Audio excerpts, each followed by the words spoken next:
Instead of hollering and cussing when you're having that baby. No. Eve did it to you. Come on, she did it. That's the book. You believe the Bible, right? Yeah.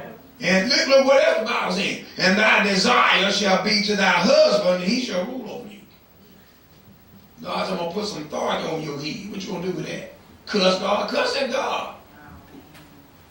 Throw a rock up to heaven trying to hit him. He said it. Oh, man. See, marriage, here's what I'm going to get to. Marriage was ordained before the law. Amen. Marriage was ordained by God before the church. That's right. Marriage was ordained for humans. That's why folks need to stop picking it. I heard church folks say, well, you got married before you got saved, and then you get in the church and get saved, and divorce and remarry. God forgive. What? God don't forgive a marriage? Who don't sin in you being married before you got saved? That's right.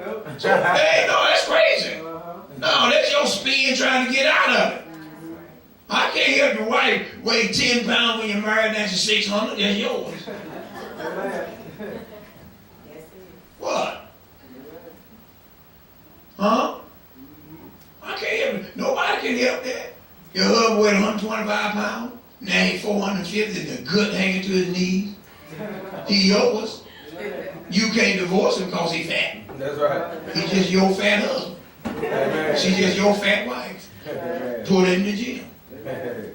But you're going to live with her until you die. Go to hell. Amen. She yours. That's right. Now I'm going to tell you that. That's the book. You can't get away from it to save your neck. Huh? So what you do? Maintain each other. Honey, you getting a spare tire. Don't you think you need to run a little bit? You got one too. You going to run with me, yeah? Y'all man. Am I telling the truth? Amen. Come on, get everybody get back to the truth. Thank you, Jesus. Don't you think you need to leave them cheeseburgers alone? Don't you think you need to stop drinking that hot chocolate? Yeah, I guess I do. Come on. You kind of maintain each other. See? But you can't get out of it because of that.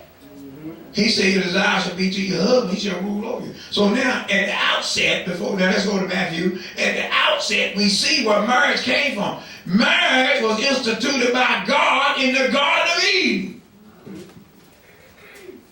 Marriage was ordained by God from the beginning. And man, I know man not going to start messing with it. I know it. Because that's how a lot of people fill up their churches. Take down on all the word and just tell people you can do anything. And people love that. But I go to his church because he just don't mess with none of that. What good is to have a congregation full of people and nobody obeying the word, all out of God's order and just ain't going to heaven? Well, what good is that?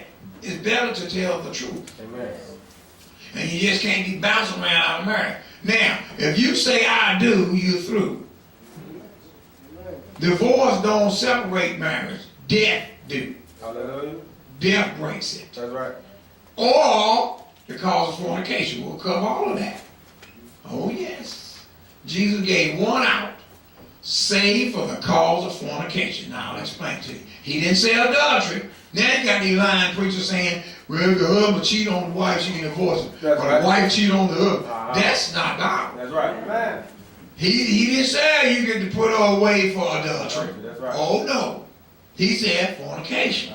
Somebody, well, how can a married person fornicate? I'll give you the insight. Stay tuned. Don't go away. Chapter 19. Matthew chapter 19. Look at the Bible. Read. And it came to pass that when Jesus had finished these sayings, he departed from Galilee and came into the coast of Judea beyond Jordan. And great multitudes followed him, and he healed them there. Yes. The Pharisees also came unto him, tempting him. Now here come the religious folks. Always coming around for one reason. To tempt Jesus. They always had tempting questions. People do that today. They ask you tricky questions. And you should recognize a tricky question when it comes out of their mouth.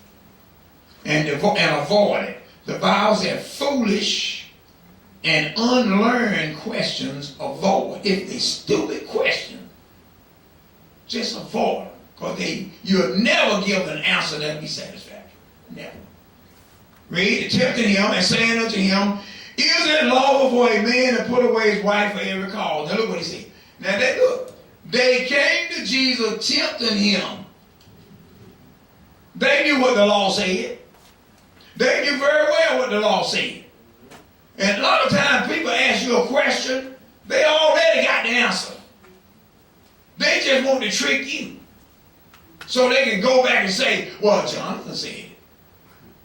See, that's what people do. They know it's tricky, and they ask you to get your opinion so they can go and put it on you. You said it, and really you did say it, but not the way they're describing it. They need a fall guy, and you are it.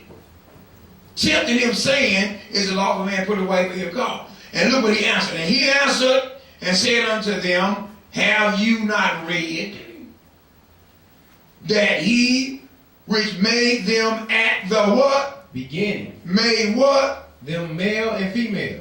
Jesus went right back to the Garden of Eden. He took it right back to the garden. Because it was Jesus that told them that in the garden. Yes, man. That's what we're telling Adam and Eve. Huh? See? And said, look, he went back to the beginning, verse 5, and said, for this cause shall a man leave father and mother, and what? Shall cleave to his wife. Uh-huh. And they twain shall be one flesh. That means one, they're now joined together in one agreement. Leave father and mother. You don't supposed to get married and still hanging on to mom and daddy coattails. Get married and go back to mom and daddy's house. Get out. When you get of age, get out. Fend for yourself. That's right. A man, look, and shall a man leave father and mother. That means when you find a wife, you take your wife and you leave my father and mama's house. He said the wife told the man to do it. Brothers, leave father and mother. Leave them. And cleave to your own wife. Take your wives and let's go. Where we going? Find somewhere to stay. You do it. Step out. Step out and hold a matrimony and let the Lord bless you. He will. You got to step out. He ain't going to ordain something then and let you make it. Huh? That's right. Shall a man leave father and mother? He telling the man, get out. Get out of that house. Your daddy raised you. What you hanging around for? Get out and do like he did. Grow up. It's hard out there. Well, you're getting out of here. No sir, Bob. You ain't getting married and coming up in the house. We just need a few weeks. Go get a hotel room. Go somewhere. The book said leave here. Amen. Y'all with me? And they twain shall be one family. Together, you do it together. You can't base your marriage on what people doing in the world. This is a together thing. You and your wife. Don't put family in it. Don't let your mama come between your marriage. How's he doing? How you doing? Ain't mine. You sassing me? Yeah, you get out my marriage. Don't even try to stick your mouth up in this. That's what you do. Hug them the same way. You're supposed to lead them. They ain't got nothing to do with you. Because it's been more fathers, mothers, and in-laws breaking up marriages you'll see in your life. All up in the business. Keep them out your business. I can tell you that. My wife was 18 years old when we got married and I was 20. And we grew right on up. They never got in our business. Neither side. Didn't get in my business. That's my house. It's my wife. You got nothing to do with it. Bug out. That's how you make it. Marriage is destroyed a long time because in-laws all up in it. In the business. Know everything. Don't supposed to know nothing. Are y'all with me? Amen. I can't hear you. Amen. See? Verse 6. Therefore, they are no more twain, but one flesh. Read. What therefore God hath joined together, let no man put asunder. Marriage is ordained by God. When you say I do, God did put you together. Because he instituted marriage, And when two people walk into that institution,